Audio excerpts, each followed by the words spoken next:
अस्सलामुअलैकुम वरहमतुल्लाहि वबरकातुहू। मैं हुस्दाकत अली और आप देख रहे हैं मेरा यूट्यूब चैनल कुरानिक सॉल्यूशन। मोहतरम नाजरीन, हज़रत अली रज़ी अल्लाह तआला अन्हु फरमाते हैं कि आदमी की कीमत वही चीज़ है जो उसके अंदर हुनर मौजूद है।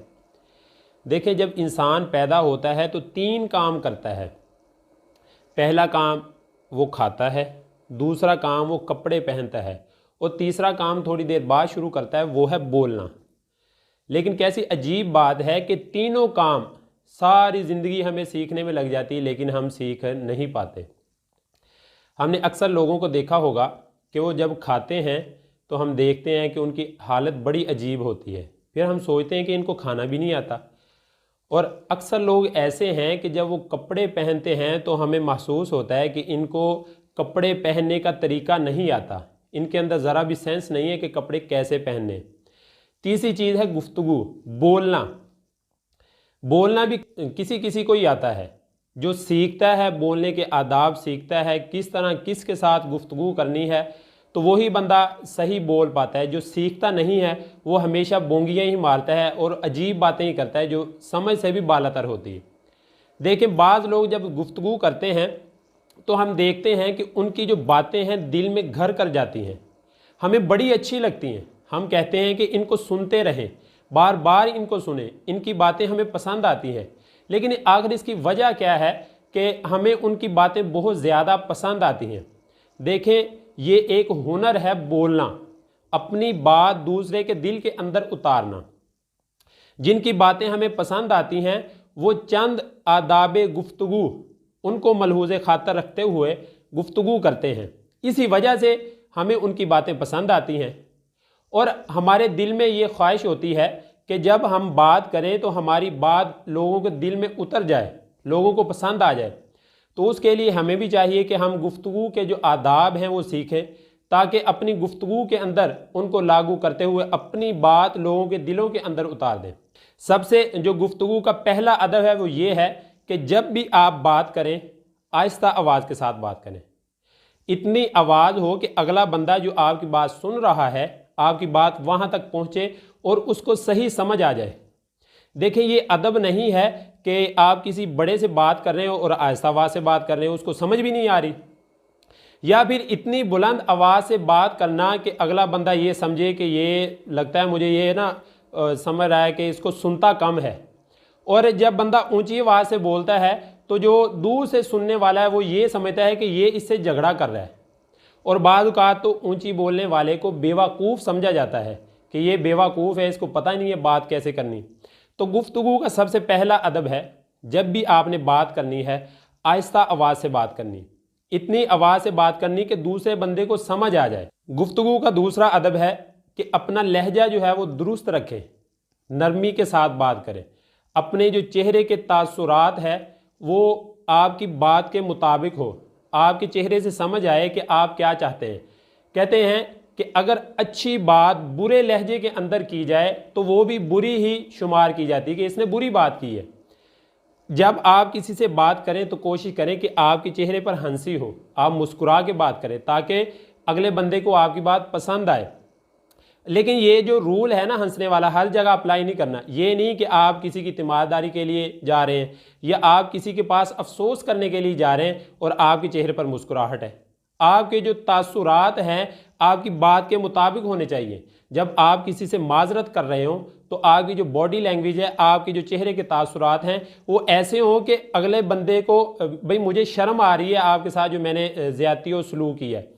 ठीक है, तो जब भी आप बात करें आपके चेहरे के तासुरात आपकी बात के मुताबिक हो, फिर इंशाल्लाह आपकी बात अगले बंदे के दिल में उतर जाएगी। गुफ्तगू का जो तीसरा अदब है कि दूसरे बंदे की बात हमेशा तवज्जो और गौर के साथ सुने। हज़रत दाऊद अलैहिस्सलातु वस्सलाम फरमाते हैं कि अक्लमंद और दाना शख्स वो है कि जो कम बोले और ज़्यादा सुने। देखें, जब बंदा सुनता है तो बहुत चीज़ें सीखता है और जब आप मुखालिफ की बात तवज्जो के साथ सुनेंगे तो मुखालिफ के दिल में आपका जो मकाम है, जो आपका मर्तबा है वो बहुत ज़्यादा होगा।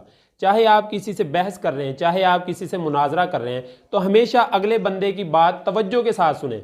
इससे अगला बंदा ये समझेगा कि ये मेरी बहुत ज़्यादा रिस्पेक्ट करता है, इज़्ज़त करता है, इस वजह से मेरी जो बात है वो बहुत तवज्जो के साथ सुन रहा है। और ये भी होता है कि जब बंदा अगले की बात तवज्जो के साथ सुनता है तो अगले बंदे को लगता है कि मेरी बात अहम है, इस वजह से ये बड़ी तवज्जो के साथ सुन रहा है। तो हमेशा गुफ्तगू में जब दूसरा बंदा बात कर रहा हो तो उसको तवज्जो के साथ और ध्यान लगाकर सुने, क्योंकि जब आप उसकी बात तवज्जो से नहीं सुनेंगे तो आपके दिल में उसका कोई मकाम और मर्तबा नहीं रहेगा।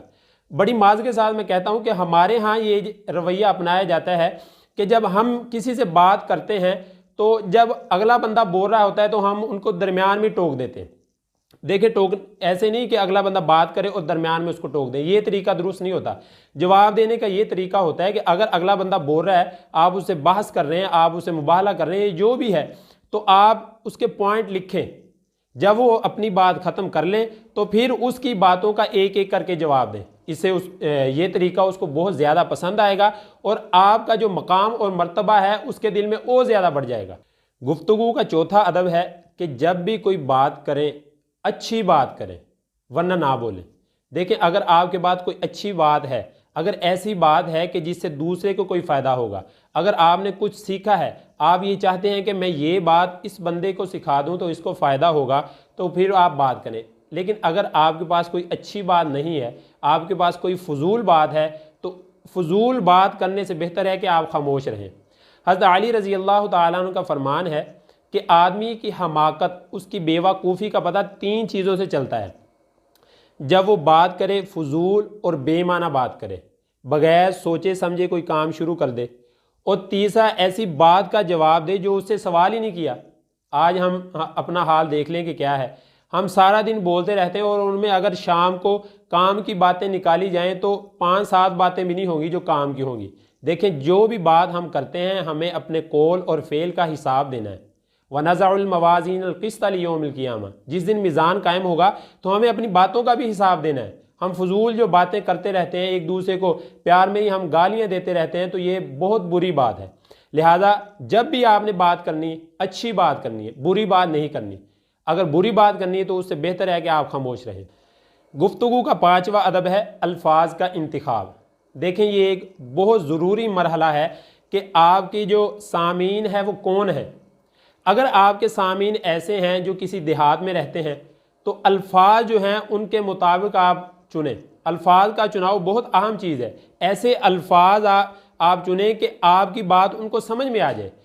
ऐसा हरगिज़ ना करें कि आप अपना इल्म उनको दिखाने के लिए ऐसे अल्फाज इस्तेमाल करते हैं कि जो अगले बंदे को समझ ही नहीं आती। देखें, हर बंदे के लिए बात जो है वो मुख्तलिफ होती है। जैसे उलमा का मजमा है तो उनके लिए जो बयान करेंगे वो ज़ाहिरी बात है इल्मी करेंगे, क्योंकि वो इल्मी शख्सियात हैं। जो प्रोफेसर हैं तो अल्फाज का चुनाव उनके मुताबिक करेंगे। अगर कोई देहात का मजमा है, अवामी मजमा है, तो अल्फाज का चुनाव उनके मुताबिक करेंगे। लेकिन अगर कोई शहर का मजमा है तो अल्फाज और अपनी ज़ुबान उसी के मुताबिक इस्तेमाल करेंगे। अगर आप चाहते हैं कि आपकी बात अगले बंदे को पसंद आए और वो इस पर अमल करे, उसके दिल में आपकी बात उतरे, तो आप अल्फाज का जो इंतखाब है वो दुरुस्त करें। मुनासिब अल्फाज का इंतखाब बहुत ज़रूरी है गुफ्तगू के अंदर। गुफ्तगू का 6वां अदब है सीखो या सिखाओ। देखें, 2 चीज़ें हैं, या तो आप दूसरों की बातों से सीख लें या आपके पास कोई ऐसी चीज़ है जो आप उसको सिखा दें। देखिए, बंदा दूसरे को चीज़ कब सिखाएगा? जब उसको खुद कुछ इल्म होगा, खुद उसने सीखा होगा। लेकिन अगर आपने कुछ नहीं सीखा तो आपके लिए फिर दूसरा रास्ता है, आप चुप रहें, हमेशा बड़ों से सुने। कहते हैं कि बड़ों की जो कमी है ना वो इस वजह से पूरी नहीं होती कि बंदा उससे सीखता रहता है। और जब ऐसे लोग नहीं आएंगे जो आपको सिखाएं तो जाहिर बात है फिर उनकी कमी तो महसूस होगी। फिर क्या करेंगे आप? फिर आपके लिए लाजिम है कि आप सीखें ताकि आप दूसरों को सिखा सकें। लेकिन अगर आपके पास दोनों ऑप्शन में से कोई भी नहीं है, ना सीखना है ना सिखाना है, तो बेहतर यह है कि आप खामोश रहें। गुफ्तगू का 7वां और आखिरी अदब यह है कि किसी पर हंसे मत। देखें, अल्लाह ताला ने आपको ज़ुबान जैसी नेमत से नवाजा है, आप सही बोलते हैं तो आप इस पर अल्लाह ताला का शुक्र अदा करें। बाद हमारे भाई ऐसे भी हैं कि जब वो बोलते हैं तो उनकी ज़ुबान में फरावानी नहीं होती, ऐसे अल्फाज तरतीब के साथ नहीं निकलते, वो अटक के बोलते हैं, उनकी ज़ुबान में लुकनत होती है। तो अगर वो आपसे गुफ्तगू कर रहे हों या किसी से बात कर रहे हों तो आप उनकी बात पर हंसे मत। देखें, एक कायदा है, मन जाही का जूही का, जो बंदा हंसता है उस पर हंसा जाता है। अगर आज आप किसी पर हंस रहे हैं तो अल्लाह ताला एक दिन ऐसा मौका लेकर आएंगे कि लोग आप पर हंसेंगे। इसलिए अगर कोई बंदा ऐसा है कि जिसकी ज़ुबान में लुकनत है, वो सही बोल नहीं सकता, तो उस पर हंसे मत, बल्कि उसकी हौसला अफजाई करें कि कोई बात नहीं, आपकी ज़ुबान ऐसे है तो फिर कोई मसला नहीं है, हम हंसते नहीं। आप उसके लिए रास्ते आसान करें, उसके लिए दुश्वारियां पैदा ना करें, आप उसके रास्ते का कांटा ना बने, आप उसके रास्ते बंद ना करने वाले बन जाए, आप उसके रास्ते के पत्थर ना बने, बल्कि हौसला अफजाई करें उसकी, ताकि वो अपने आप को कमतर ना समझे। मोहतरम नाजरीन, ये थे गुफ्तगू के 7 उसूल। अगर आप अपनी ज़िंदगी में ये 7 उसूलों को अपनाकर गुफ्तगू करते हैं तो इंशाअल्लाह अल्लाह ताला से कभी उम्मीद है कि आपकी बात भी लोगों के दिलों में उतरने लग जाएगी। आपको लोग सुनना पसंद करेंगे, आपकी बातें लोग सुनना पसंद करेंगे, लोग आपको अपना आइडियल बनाएंगे। उम्मीद करता हूँ कि आपको वीडियो पसंद आई होगी। अगर आपको ये वीडियो पसंद आई है तो लाइक करें, अपने दोस्तों को बताएं ताकि वो भी इससे फ़ायदा उठा सकें। जज़ाकुमुल्लाहु खैरन।